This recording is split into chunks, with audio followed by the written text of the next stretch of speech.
بسم اللہ الرحمن الرحیم۔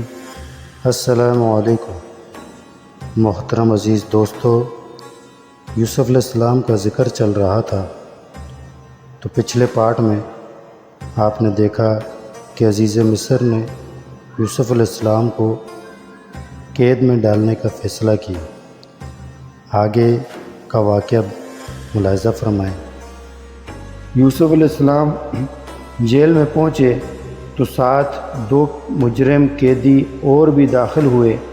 ان میں سے ایک بادشاہ کا ساقی اور دوسرا باورچی تھا۔ یہ دونوں اس الزام میں گرفتار ہوئے تھے کہ انہوں نے بادشاہ کو کھانے وغیرہ میں زہر دینے کی کوشش کی تھی۔ مقدمہ زیر تحقیق تھا، اس لیے ان دونوں کو جیل میں رکھا گیا۔ یہ 2 قیدی جو یوسف علیہ السلام کے ساتھ جیل میں گئے تھے، ایک روز انہوں نے کہا کہ آپ ہمیں نیک صالح بزرگ معلوم ہوتے ہیں، اس لیے آپ سے ہم اپنے خواب کی تعبیر دریافت کرنا چاہتے ہیں۔ حضرت عبداللہ بن مسعود رضی اللہ تعالیٰ عنہ نے فرمایا، خواب کچھ نہ تھا، محض یوسف علیہ السلام کی بزرگی اور سچائی کی آزمائش کے لیے خواب بنایا تھا۔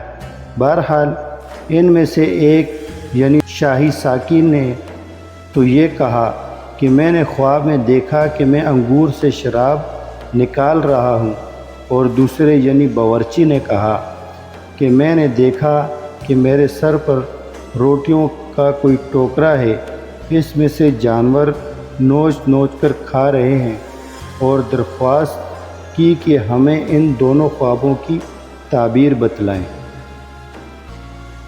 یوسف علیہ السلام نے ان کو خوابوں کی تعبیر بتاتے ہوئے کہا کہ تم میں سے ایک تو رہا ہو جائے گا اور پھر اپنی ملازمت پر بھی برقرار رہ کر بادشاہ کو شراب پلائے گا، اور دوسرے پر جرم ثابت ہو کر اس کو سولی دی جائے گی، اور جانور اس کا گوشت نوچ نوچ کر کھائیں گے۔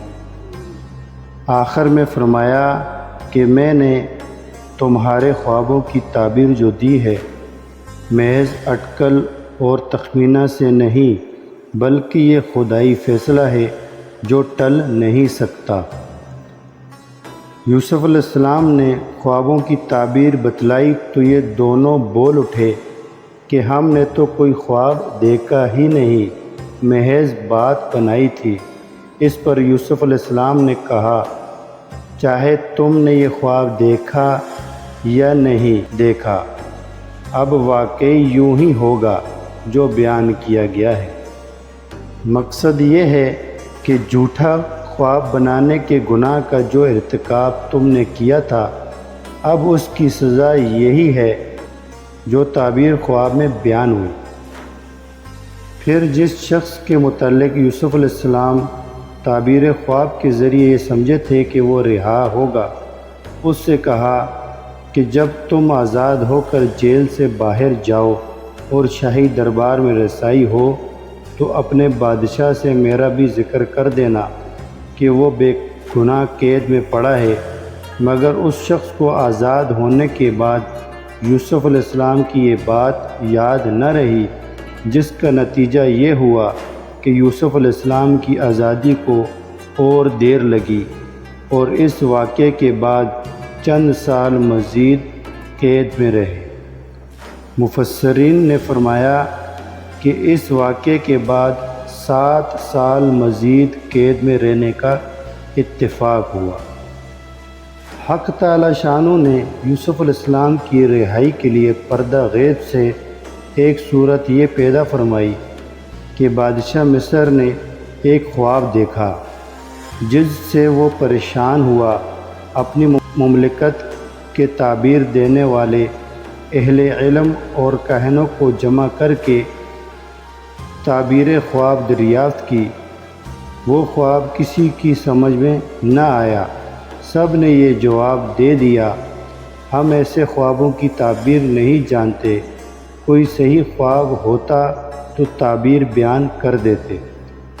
اس واقعے کو دیکھ کر مدت مدید کے بعد اس رہا شدہ قیدی کو یوسف علیہ السلام کی بات یاد آئی اور اس نے آگے بڑھ کر کہا، میں آپ کو اس خواب کی تعبیر بتلا سکوں گا۔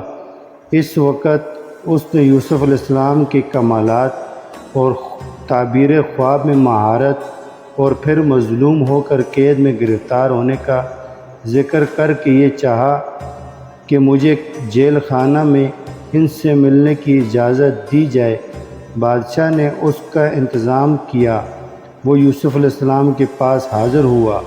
حضرت یوسف علیہ السلام سے واقعہ کا اظہار اس طرح شروع کیا کہ پہلے یوسف علیہ السلام کی صدیق یعنی قول و فعل میں سچا ہونے کا اقرار کیا، پھر درخواست کی کہ مجھے ایک خواب کی تعبیر بتلائیے۔ خواب یہ ہے کہ بادشاہ نے یہ دیکھا ہے کہ 7 بیل فربا تندرست ہیں جن کو دوسرے 7 بیل کھا رہے ہیں، اور یہ کھانے والے بیل لاغر کمزور ہیں۔ نیز یہ دیکھا کہ 7 خوشے گندم کے سرسبز ہیں، ہرے بھرے ہیں، اور 7 خشک ہیں۔ اس شخص نے خواب بیان کرنے کے بعد کہا، آپ تعبیر بتلا دیں گے تو ممکن ہے کہ میں ان لوگوں کے پاس جاؤں اور ان کو تعبیر بتلاؤں، اور ممکن ہے کہ وہ اس طرح آپ کے فضل و کمالات سے واقف ہو جائیں۔ آپ نے خواب سن کر سمجھ لیا اور جواب دیا کہ 7 بیل فربا اور 7 خوشے ہرے بھرے سے مراد 7 سال ہیں جن میں پیداوار حسب دستور خوب ہوگی۔ اسی طرح 7 بیل لاغر کمزور اور 7 خشک خوشوں سے مراد یہ ہے کہ پہلے 7 سال کے بعد اگلے 7 سال سخت قحط کے آئیں گے۔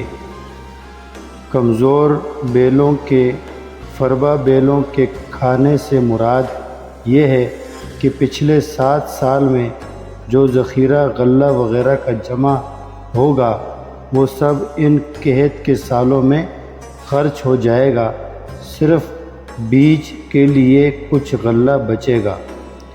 بادشاہ کے خواب میں تو بظاہر اتنا ہی معلوم ہوا تھا کہ 7 سال اچھی پیداوار کے ہوں گے، پھر 7 سال قحط کے، مگر حضرت یوسف علیہ السلام نے اس پر ایک اضافہ یہ بھی بیان فرمایا ہے کہ قحط کے سال کے بعد پھر 1 سال خوب بارش اور پیداوار کا ہوگا۔ اس کا علم یوسف علیہ السلام کو یا تو اس سے ہوا کہ جب قحط کے سال کل 7 ہی ہیں، عادت اللہ کے مطابق 8واں سال بارش اور پیداوار کا ہوگا، اور حضرت قتادہ رحمۃ اللہ علیہ نے فرمایا کہ اللہ تعالیٰ نے بذریعہ وحی یوسف علیہ السلام کو اس پر مطلع کر دیا تاکہ تعبیر خواب سے بھی کچھ زیادہ خبر ان کو پہنچے، جس سے یوسف علیہ السلام کا فضل و کمال ظاہر ہو کر ان کی رہائی کا سبب بنے۔ اور اس پر مزید یہ ہوا کہ یوسف علیہ السلام نے صرف تعبیر خواب ہی پر اکتفا نہیں فرمایا بلکہ اس کے ساتھ ایک حکیمانہ اور ہمدردانہ مشورہ بھی دیا، وہ یہ کہ پہلے 7 سال میں جو زیادہ پیداوار ہو اس کو گندم کے خوشوں ہی میں محفوظ رکھنا تاکہ گندم کو پرانا ہونے کے بعد کیڑا نہ لگ جائے۔ یہ تجربے کی بات ہے کہ جب تک غلہ خوشہ کے اندر رہتا ہے غلہ کو کیڑا نہیں لگتا۔ یہ شخص تعبیر خواب یوسف علیہ السلام سے معلوم کر کے لوٹا اور بادشاہ کو خبر دی۔ وہ اس سے مطمئن اور حضرت یوسف علیہ السلام کے فضل و کمال کا معتقد ہو گیا۔ بادشاہ نے حکم دیا کہ یوسف علیہ السلام کو جیل سے نکالا جائے اور دربار میں لایا جائے۔